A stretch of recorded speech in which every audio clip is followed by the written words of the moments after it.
If you're the kind of man who starts strong in a relationship, you have all the excitement, you have all the attraction and all the dopamine, but then as things go along over time, you start to get bored, you start to pull away and start to doubt the longevity of the relationship, then this video is for you. What you're experiencing isn't a character flaw, it's a pattern that's rooted in your nervous system. And your avoidant attachment style is actually a dopamine-fueled addiction to the chase. But here's the truth, if you don't break this pattern, no relationship in the world is ever gonna feel good enough for you to hang around and feel safe in. So let's talk about the avoidant attachment. My name is Jordan Calish, I'm a men's relationship coach, and I've spent the last 5 years coaching thousands of men on how to break some of these cycles. I'm gonna unravel this for you today and give you a bit of an insight as to where this pattern is coming from and how you can start to develop more security and belief in your ability to be able to stay in a relationship, and most importantly, not leave relationships early because of this dysfunctional cycle that's playing out in your life. Now, here's the key insight.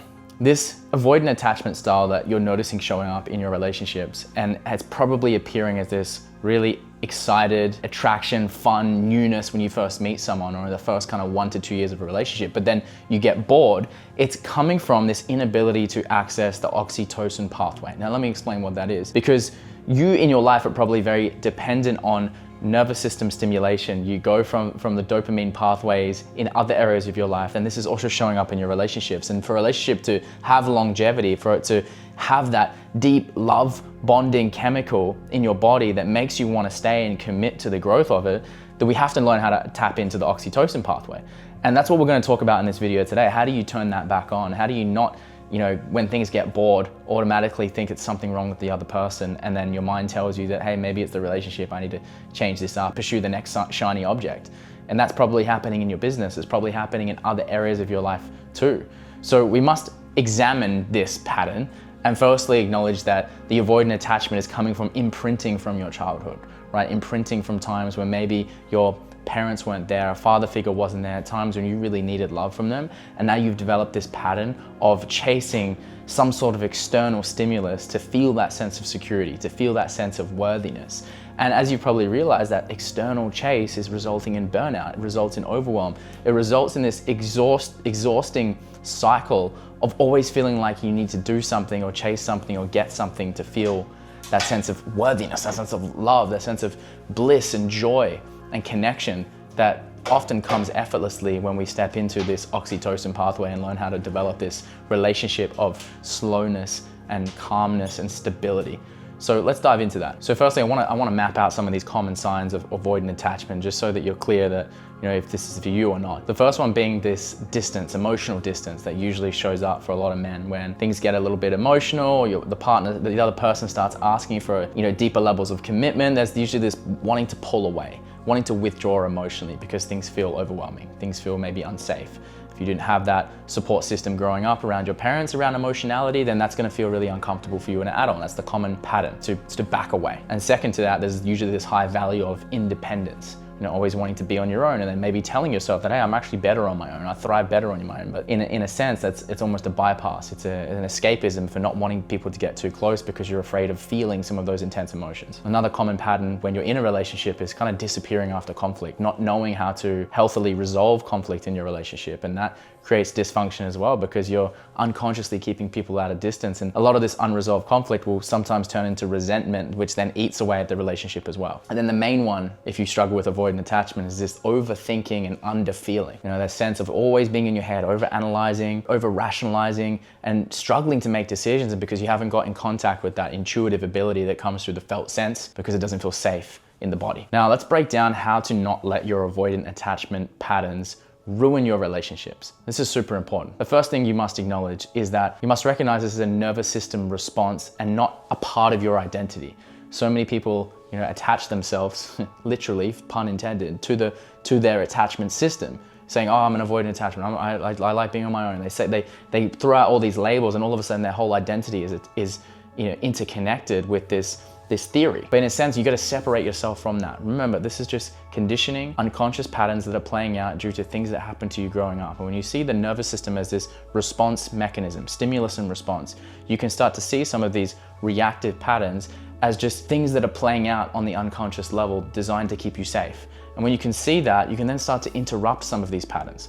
And the only way you'll interrupt them is by deciding that this is no longer serving who I want to be. This is no longer serving the relationship I want to have. And you're watching this video because you're ready to start to develop a secure, healthy relationship. It's going to stand the test of time, and then it's going to expand you and the person that you love. To do that, you have to recognize that you got to break free from some of these patterns, right? And one of the ways you can start to do that is start to reframe commitment as expansion. So many men are afraid of commitment because of what it brings up emotionally. They fear what it could take from them. But if you reframe that into the, hey, commitment allows for expansion. In my relationship with my partner, I've been with her for 10 years now, and that relationship has taught me more about myself than anything else out there.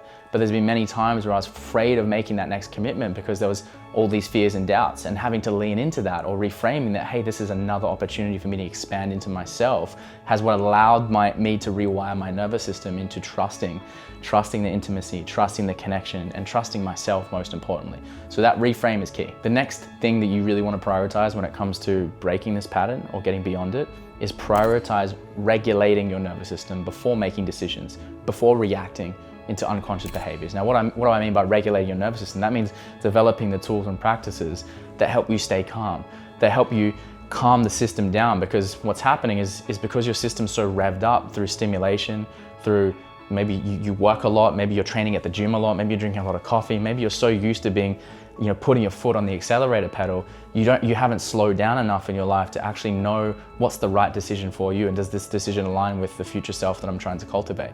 So things like breath work, yoga, qigong, moving slow throughout the day, contemplative practices, less caffeine, less stressful activities is going to get you back in touch with your body. And that will feel really uncomfortable because you're familiar in this sympathetic system. You're familiar in that state because it suppresses a lot of these emotions that you weren't shown how to deal with. So that's the key part here, is like learning how to get in touch with these emotions and express them in a healthy ways. And the 4 ways that I really suggest, with the men that I work with, or anyone that I work with, is using your breath, your sound, movement, and expression to move energy. Okay, so when you calm your system down, you can use your breath to breathe deeper, to open up more capacity. You can make sounds. If you're feeling angry, you gotta let that out. You can't hold that in. And then expression, which is have a conversation, talk about what you're feeling. And if you don't want to do that with your significant other or your romantic partner, find a space outside the relationship where you can do that, because that's going to help you get clarity and help you make the right decisions in the short term and the long term. Now, the next really important thing to prioritize to break this avoidance cycle is prioritize repairing conflict instead of retreating during conflict. So knowing that your pattern is you're going to want to pull away. If you have an argument of something, something comes up that's really intense for you to deal with, or maybe your partner's bringing something to you that you don't know what to do and it's quite hard to handle, don't go into the pattern of retreating. Take some space, regulate yourself, get some clarity, but then return with the intention of wanting to repair. And how you repair really comes back to stating what you're feeling or sharing authentically what you feel, telling that other person what you need, creating a safe space for them to express what they're feeling and what they need, so that you can come together as a team and to show that you're committed to the growth of the relationship. To be able to do that, you have to be committed to your growth. So remember, everything that I've shared already is a part of this internal commitment to yourself, and that's gonna help the external commitment of the relationship too. Now, the final thing that I will share with you to keep this going is when you're in a relationship and you're experiencing some of the intensity of these patterns, you're really wanting to back away and pull away and shut down and avoid emotional conversations and avoid commitment. Remember that when you're in a relationship is the best time to do this healing work, you could say. And the best place to do that, if you're a man, is to be in a men's group, to be in a space outside of your romantic partner, so that you're not dumping emotions on them, so you're not expecting them to hold you emotionally. That can really disrupt the polarity of your connection. Get a men's group, get a men's coach, or even just find a space with other men you can trust, where you can start to unpack what you're feeling and share, hey, this is what I'm struggling with. What should I do? I'm feeling really angry about this. Can you hold space for me? These outlets are gonna allow you to have a clearer vessel to return to your relationship with a newfound sense of understanding of what it is that you need. And then most importantly, you're gonna have a newfound sense of emotional availability to support your partner in being there for them, to help them feel seen and understood, to provide that safe space for them. And that's the hard part for so many of these men, or maybe you as well, who have this avoidant attachment style, is like, you don't know how to hold a safe space for others because none of your emotions feel safe. So the best way you can do that is get in community with other people who can show you how to do this work and support you in doing this work. If that's something you're interested in, this is why I run these men's groups and I run retreats. You can click the link in the description and find out some more information about the next retreat or the next online men's support system that I host, because what I see is when men come into these spaces and they realize, okay, fuck, I can actually open up about some of this stuff. I'm not alone. I don't have to figure it out on my own. Then your relationship actually goes so much deeper because all of a sudden you're equipped. You've resourced yourself up. You've got the resources and the team around you. So factor that in, my friend. So there we have it. There's some of my suggestions if you're dealing with avoidant attachment, you want to break free from the other side. And just remember, whether you're in a relationship or not, prioritizing commitment to yourself, building that sense of emotional safety inside of you and learning how to express your emotions is what's going to give you the confidence to be able to show up when times get hard and reassure yourself that, hey, I lean in when things get uncomfortable. I don't pull away. So you got this, my friend. And if this resonated, drop a comment below. We'd love to see you in the comment section, and we'll see you in the next video.